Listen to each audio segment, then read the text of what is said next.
bad things were going to happen.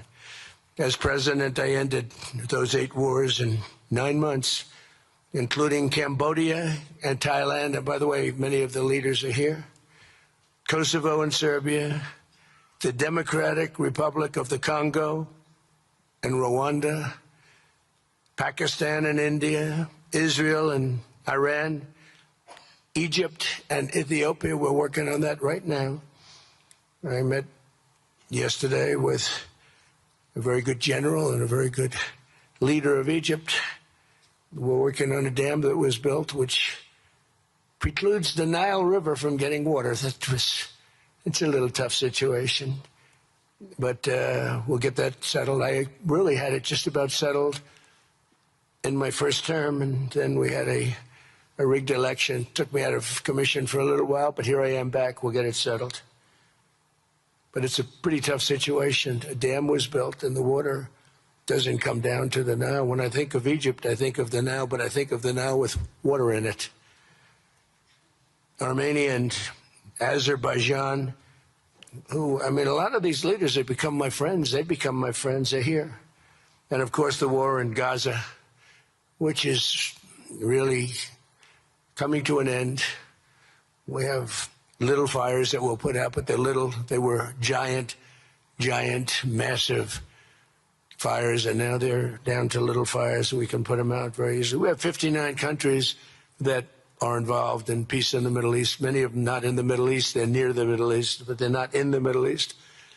And many have said that if Hamas doesn't do what they promised they would do, and I think they probably will, but they were born with rifles in their hands.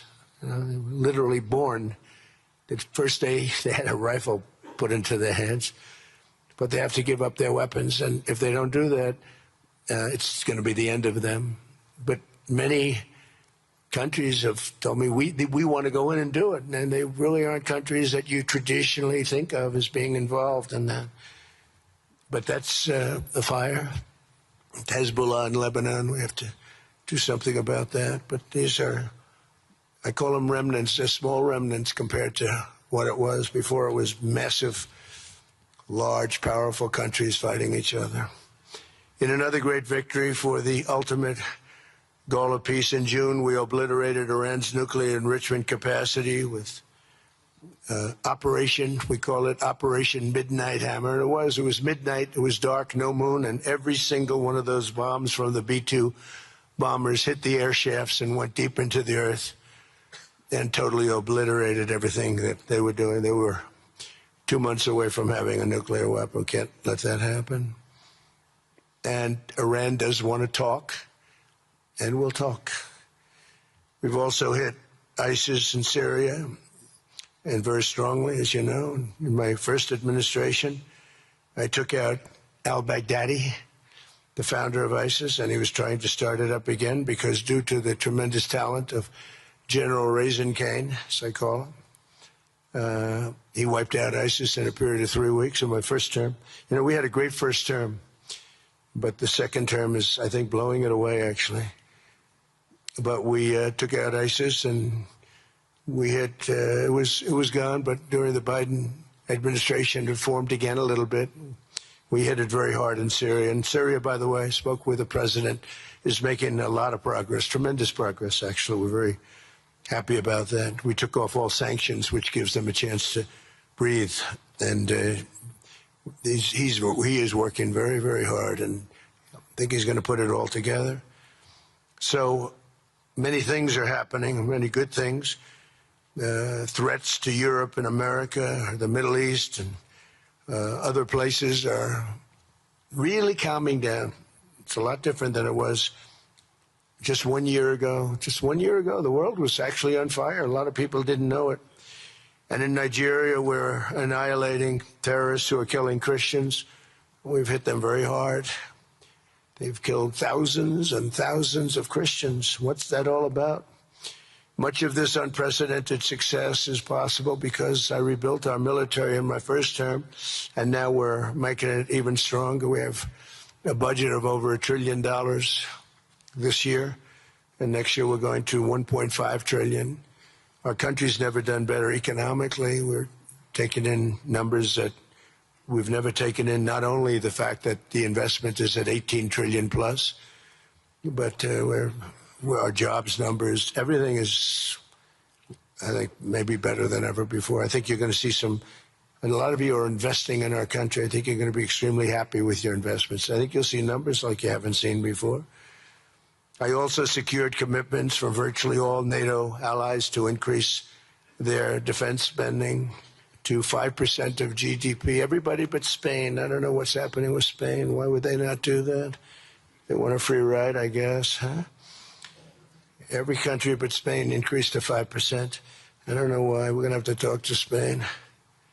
With America's renewed attention to security of the Western Hemisphere, I've stopped the invasion on our southern border and designated the drug cartels as foreign terrorist organizations. And you probably saw that we've virtually stopped almost 100% all drugs coming in by water. Now we're going to stop them on land. The land is easy. The water is tough. But that's down now. I heard it just last night. It was 97. Now it's 98.1%. And we're trying to figure out who are the 2% that are willing to get onto those boats. I don't think they watch television or the news. But we've taken out almost 100% of all of the drugs coming into the United States by water. And now we'll, I think, very easily stop them on land. That's the easy part. We wanted to wait till the other was taken care of. And earlier this month, thanks to the unrivaled skill, power, and might of the U.S. military, we have the most powerful military in the world by far. We captured the outlaw dictator Nicolas Maduro, and the people of Venezuela are very happy about it. And we're having great relationships with the leaders of the new leaders of Venezuela. The relationships have been good.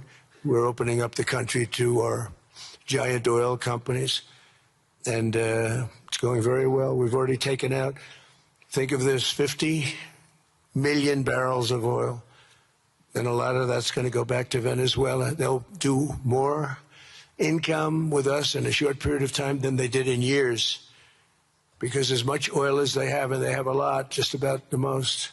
After us, there's a couple of countries that are in that category, but we have the most, actually, and they're second between Venezuela and us. We have 62% of the world's oil, but they have very little production, so they'll have a lot of production. All the oil companies, we had meetings, you probably saw, all the oil companies want to go in. They want to go in immediately. They're already touring the sites.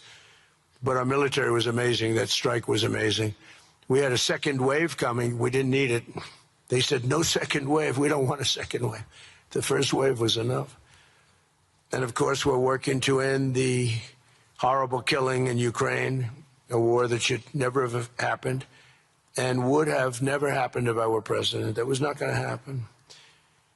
I used to speak to Vladimir Putin about Ukraine, and it was the apple of his eye, but he would never have ever done it. Said, you can't do that, Vladimir.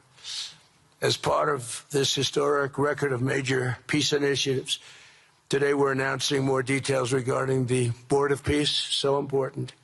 This board has the chance to be one of the most consequential bodies ever created, and it's my enormous honor to serve as its chairman. I was very honored when they asked me to do it. We had an idea to do it, and then they came. They said, "You be the chairman." And but I take it very seriously. We have a great group of people, and incredible young people that are leading it from within. It's running beautifully. Started already, and every country, just about every country, wants to be a part of it. And we just sent out the letters a couple of days ago, and these are just the countries that are here. They happen to be in Davos. So we said, would be honored if you wanted to join us up on the stage. And it's really great. They're friends of mine. I think, let me see. Yeah, every one of them is a friend of mine. Let's see, a couple I like, a couple I don't like. No, I like, actually, this group, I like every single one of them. Can you believe it? Usually I have about 2 or 3 that I can't stand. Usually I have 2 or 3 that I don't like. I don't find them up here. I like every one of these people. No, they're great people. They're great leaders. And the Board of Peace is composed of leaders, the top leaders in the world, actually. Last October, we released a plan for the permanent end to the conflict in Gaza, and I'm pleased to say that our vision was unanimously adopted by the United Nations Security Council late last year. Under phase one of this plan, we have painstakingly maintained that Gaza, and we're going to have it very strongly, and it's what we have, maintained the Gaza ceasefire, delivered record levels of humanitarian aid. We've given aid. You know, you used to hear all the people were starving and it was terrible. Now we have, you don't hear that anymore. We've delivered record levels of humanitarian aid. I want to thank the United States, but I want to thank some of the countries that are sitting right up here, because they've sent great aid, aid also in the form of money, where we go out and purchase food, and you don't hear those stories anymore with people starving. And secured the release of all 20, we secured the release of all 20 living hostages. Now I want to thank Steve Witkoff and Jared and everybody for working so hard. They worked so hard, but there were 20 remaining living hostages. Now we got hundreds out, but the last 20, I said, boy, that's going to be a tough one. I said that a year before. And it was a tough one, but we got them. Got all 20, every one of them. And we had also about 28 that were dead, but the parents wanted them just as though they were living, just as much. Some cases it almost seemed more. It was amazing, actually, the love. But their boy had been killed in just about all cases, young men. Their boy had been killed, and they wanted the body of the boy, and it looked like it couldn't be done. And with the exception of one, and we're close on the track of that, we've got them all, every single one of them, which is amazing. It's a rough job. That was a rough job. And I've been very clear that Hamas must return that last remaining deceased hostage as well, and that will be the full commitment. And then we get on to other things, and we're committed to ensuring Gaza is demilitarized, properly governed, and beautifully rebuilt. It's going to be a great plan, and that's where the border peace really started. And I think we can spread out to other things as we succeed with Gaza. We're going to